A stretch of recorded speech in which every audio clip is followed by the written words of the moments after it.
Conversation right here on Lagos Television. The first leg of our conversation is on the judiciary and the road to 2027 general elections. And earlier, we did say that the presidency had cleared the chief of staff to Mr. President, Right Honorable Femi Gbajabiamila, of bribery allegations by an alleged impostor, Adeni Adeyemi Matthew, which was on our hashtag for today.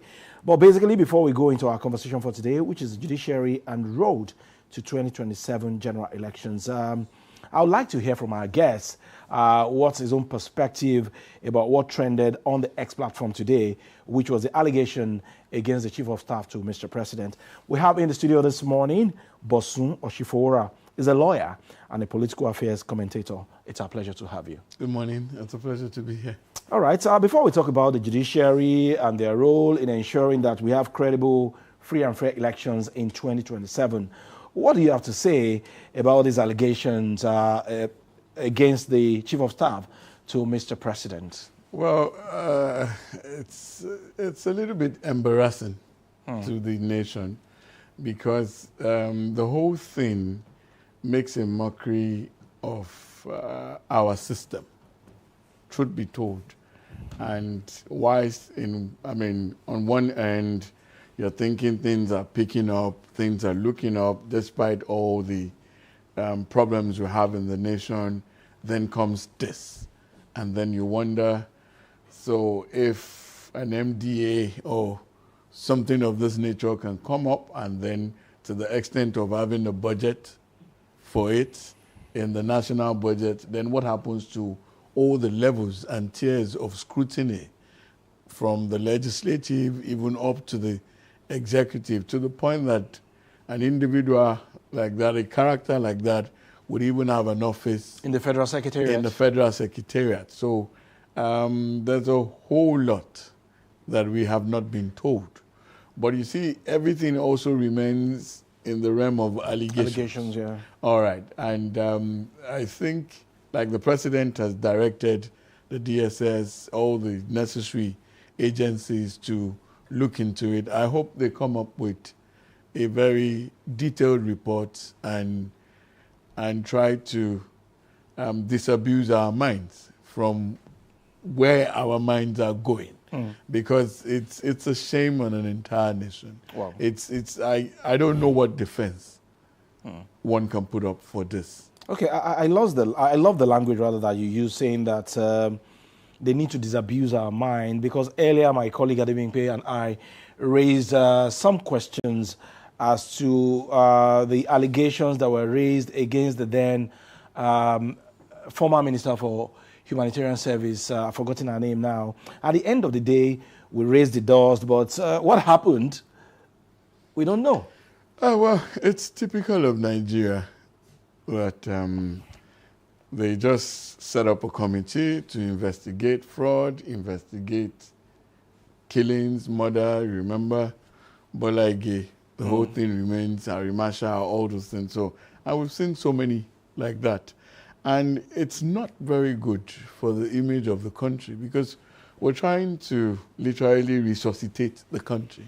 And then it's like one day, it's not one day, one drama again. It's like one day, 10,000 dramas. You just see all kinds of things come up, and things that shouldn't happen.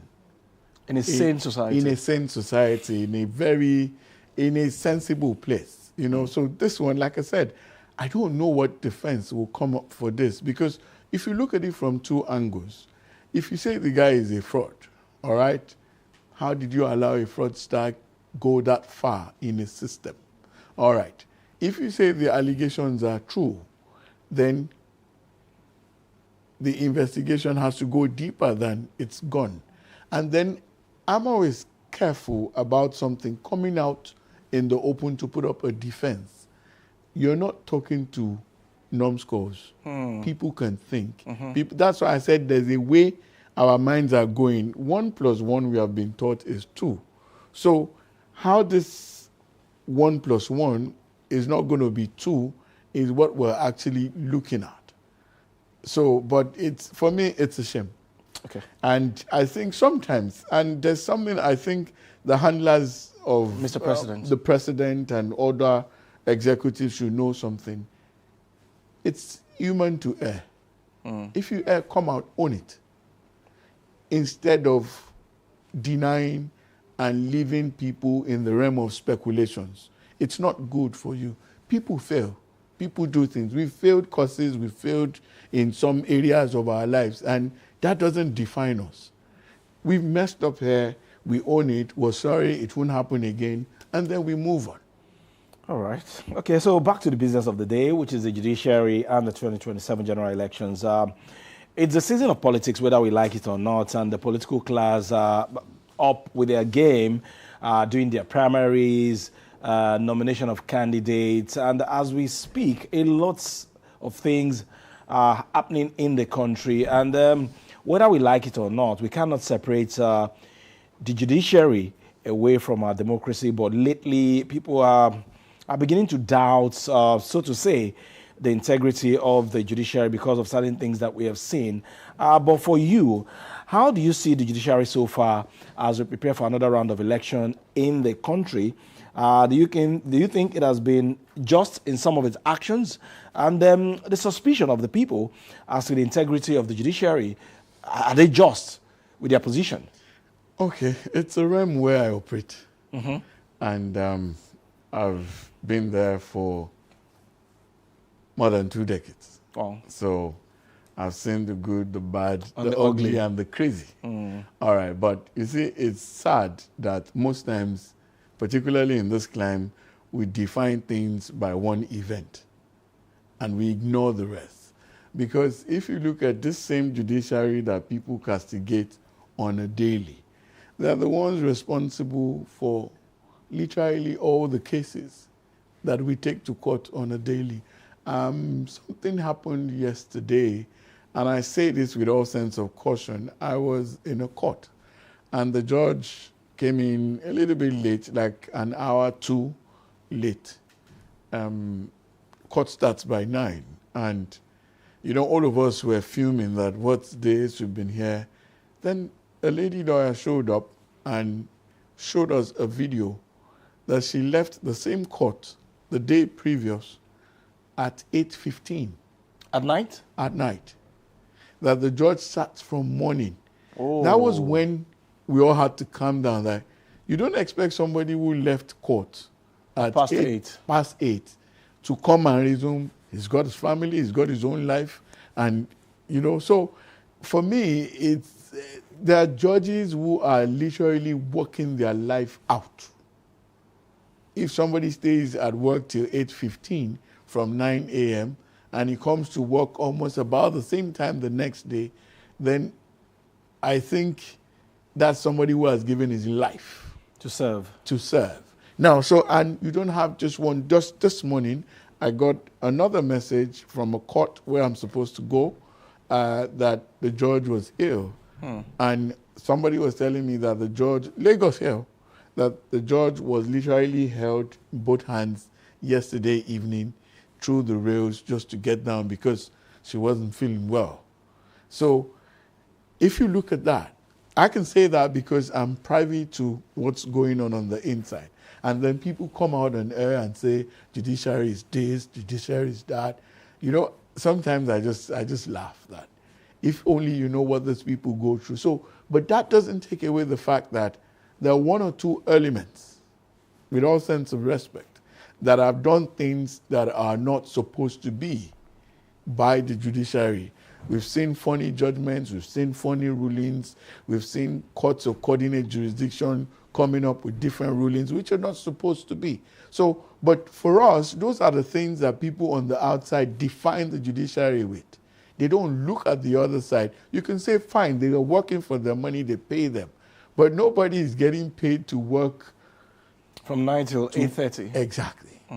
And they do it almost on a daily. You get to court, you see a judge with lists of 42 cases. Criminal, civil, all kinds, family law. And I'm like, see, yesterday we had it, because the judge didn't come up on time, we had a serious debate that it's time we got specialized courts. If you're doing family, do family. If you're doing commercial, do commercial. If you're doing, this, let them separate this thing. One person will sit down, 42 different cases, people will come up with all sorts of things, you know, and it's sad that the same person will now sit down and all he says is that judiciary is a mess. Okay. Bosun, I love what you raised earlier when you started your statement saying that it's been a combination of the good, the bad, and the ugly. You just spoke about the good now. Okay. Lately, would you say that as a practicing lawyer, you were proud of that judgment of Justice Peter Lifu saying that about 5 political parties should be deregistered after an appellate court had issued another order saying that it should restrain actions on those matters.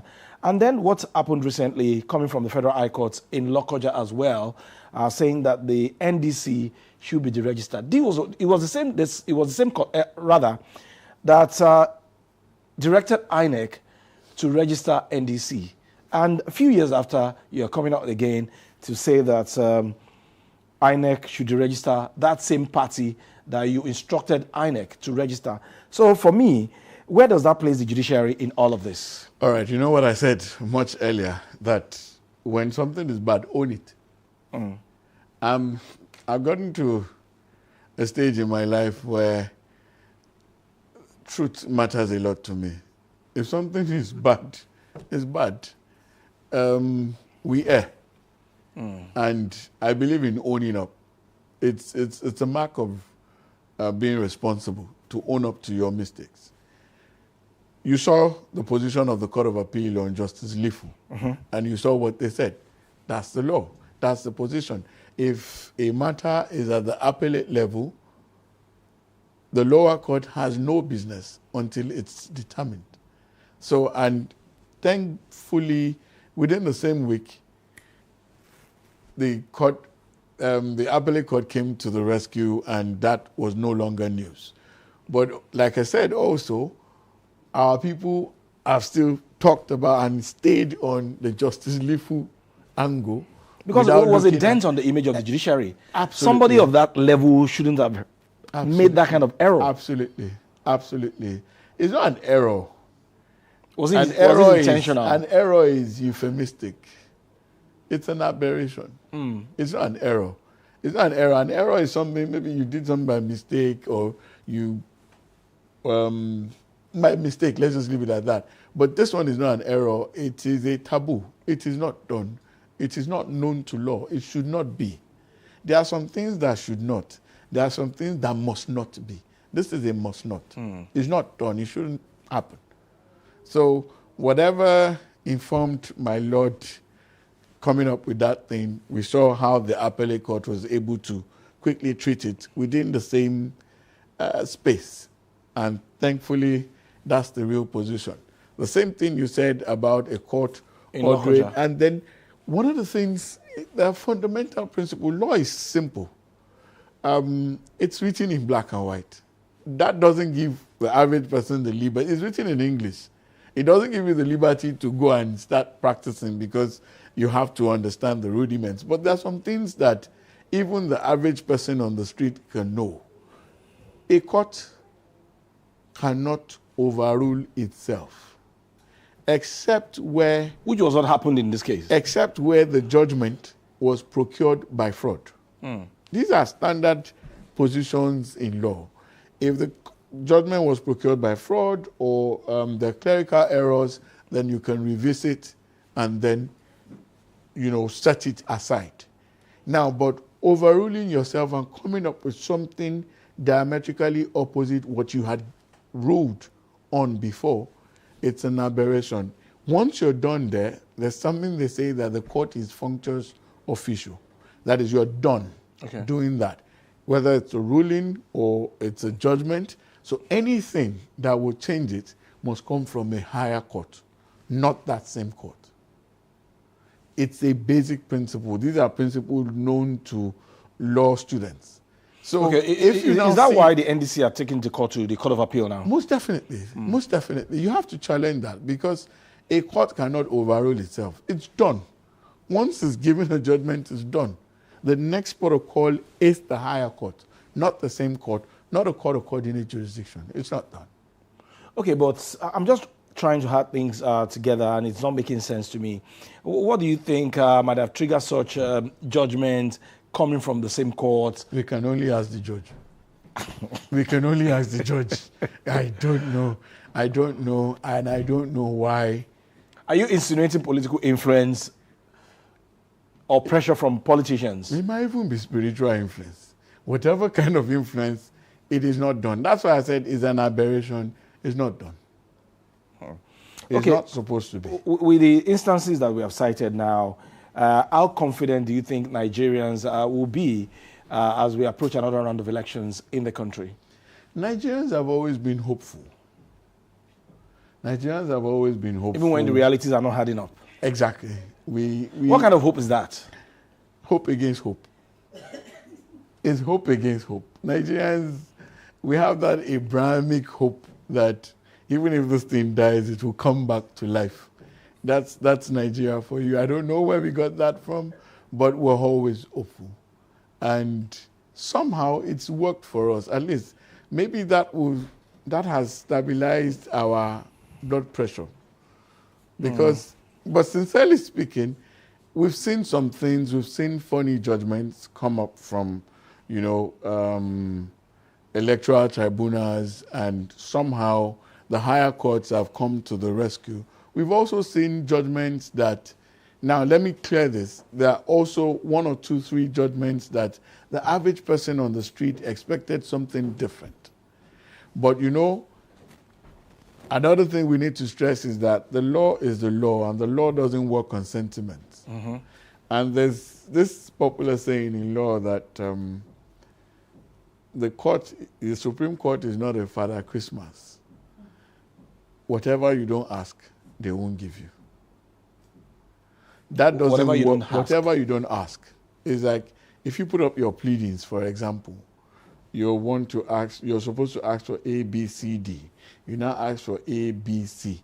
And D is the most germane. But you forgot, you skipped your mind for whatever reason, you didn't put it there. What you didn't plead, you won't get. Even when it's obvious that this thing should be given to this person, you didn't ask for it. You know why? It's a principle. The day you go outside that principle, that's how you shift things until you get into the realm of errors. If you keep padding things like, we're supposed to give Jibola this, let's add it. Though he didn't ask for it. Another day, another person will come. So that's why they lay the principles that what you don't ask, you don't get. Even when it's obvious that it should be given to you. You didn't ask for it. Come back another day and ask for it. They will still give it to you if it's within your rights and time hasn't elapsed. So that's how law works. But you see, for the average mind on the street, you just feel, no, it doesn't work like that. They should know. You that came should know. Did you ask for it? Exactly. Okay, aside from what happened in Lokoja and that of Justice Peter Lifu, another example is that of the PDP convention in Ibadan. Different layers of court, they were just issuing rulings here and there, and at the end of the day, the Makinde faction had the convention in Ibadan. Unfortunately, it was taken to the Supreme Court, and at the end of the day, the Supreme Court nullified that convention. So why is the judiciary always, I don't know how to put it now, always finding itself at that level of confusion? The court doesn't advertise. It's you that we come to the court. Yes. No. The first time I had this thing was actually at the police station. We came and we were like, this, that. They said, police know they do adverts. Now carrying herself come. So it's the same thing with the court. The court doesn't advertise. Have you seen courts put adverts there that please come and patronize? You came by yourself. So the court didn't find itself in the middle of this. People brought their matters. And the position of, by law, what the court does is to interpret things. And to avoid chaos and problems. Anarchy. Yes, everybody will come to the court, state their case. So that's why the court always finds itself in the middle of these things. Mind you, You raised something earlier about political influence. You know politicians, particularly all those people who get into politics without a second address. You know, they want to die in the office. They'll do everything to perpetuate themselves in office. So, including trying to influence whatever comes from the court. But I read something over the weekend where Justice Nikki Toby said something that politicians and judicial officers, we work for the progress of the nation, but we don't work together. That what they do is different from what judicial officers do. That God forbid the day where both of them will start working together and working in the same direction. The thinking of a politician is like this. The thinking of a judicial officer is like this. Even when their thinking is like this, as a lawyer, do you bring them back to track to tell them that this is what the law says? Now, let me now come in for my people there. It is the duty or they of just a lawyer. engage you. It is the duty you get of a paid. lawyer. I understand. I understand where you're going. It is the duty of a lawyer to tell the client that this thing is possible. This thing is not possible. And I can tell you for free, 99% of the times we do that. But the client will tell you that, lawyer, can't you find a way around it? And somebody like me, I'll tell you, Oga, I have told you what I know. My tool is the law. This is where the law supports your case. Now, most times they try to induce you with money. That, okay, let's just see what we can do. Let's just push it anyway. Let's go like that. If your name matters to you, you back down. Some will look at it that, I'll pay my staff, I'll pay my bills. Children are there, like it's holidays are coming out, they tell you it's summer and all that. So you look at it, somebody brings something, good money. Maybe you have told him. And he has refused to listen. Hey, let's go. So where does that put the integrity of the judiciary? Is it a question of integrity now? No, you're doing your job. Even when you know it is wrong. You are representing a client. Let the court, he doesn't want to listen to you. Take him to the place where he will see the folly of his argument. Now, but not everybody does that. I don't do that. Once I tell you, I will recommend tell you you can move forward. There are people who can actually there are people who will take up anything. No? They are like the llama of the profession.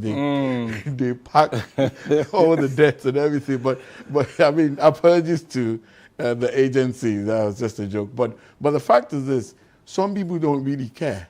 They will take up anything, but people do. In fact, most lawyers have their areas. There are some cases where you see some lawyers that tell you, I don't do divorce because of my religious, inclination and all that. Some will tell you, I don't do this kind of thing. I don't do armed robbery. I don't do political. People have their preferences and areas of specialization. But now coming to this, where things are obviously wrong, but a client is pushing you, and because of funds, a lot of lawyers do it. Okay, are the political cases juicier than the other cases? Most definitely. What I'll charge you will be different from what I'll charge a governor. It's got money. Is that the attraction? Does money attract you? So in all of this, is there anybody in this life that is not attracted by money? In all of this crisis, where does the NJC stand? The NJC is one of the best things that's happened to the judiciary, because I'm yet to see anything, any kind of so hammer there's always coming on Justice Peter Lifo. So there's always an annual general meeting that is done where all the things almost yearly. It's yearly now, but they do it almost every time. There are judges that are sanctioned. Some are retired compulsorily. Some are suspended, and some are even taken out of the profession. That no, you cannot do. They do that. It's because we don't follow up on those things. But I think we need to also push it out to the public. But there's always a communique that's issued almost after every annual general meeting. There are some instances where they come up almost immediately to say this is the position. But every year they have that where they list out, this one is no longer a judge. This person, in fact, the discipline lawyers and judges and all that. They do it yearly. It's in. I can forward the reports to you.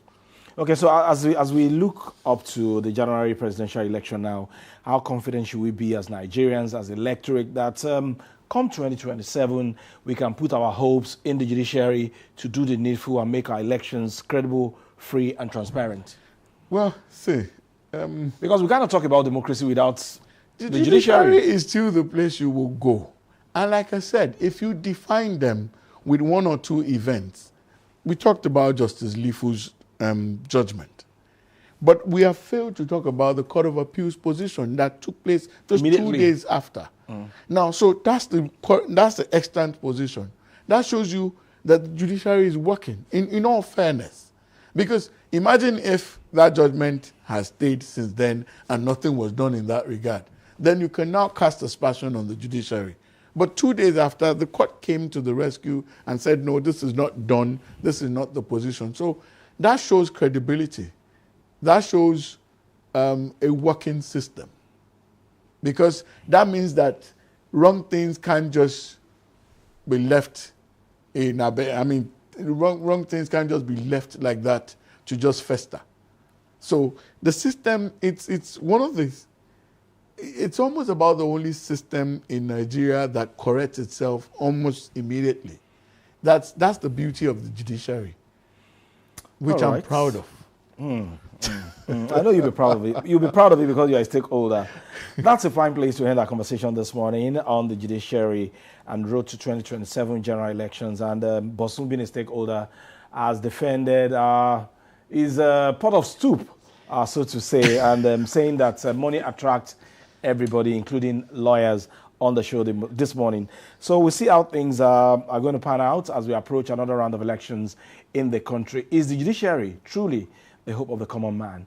We'll find out at the end of the 2027 general elections. We must thank you very much, Bosun Osifowora, lawyer and political affairs analyst, for finding time to be with us on the show. It's a pleasure. My quote, I said money attracts, but integrity is superior. Oh, all right, we'll go on a very short break at this moment. When we come back, Adebimpe and Joy are already standing by for their own conversation. Stay with us.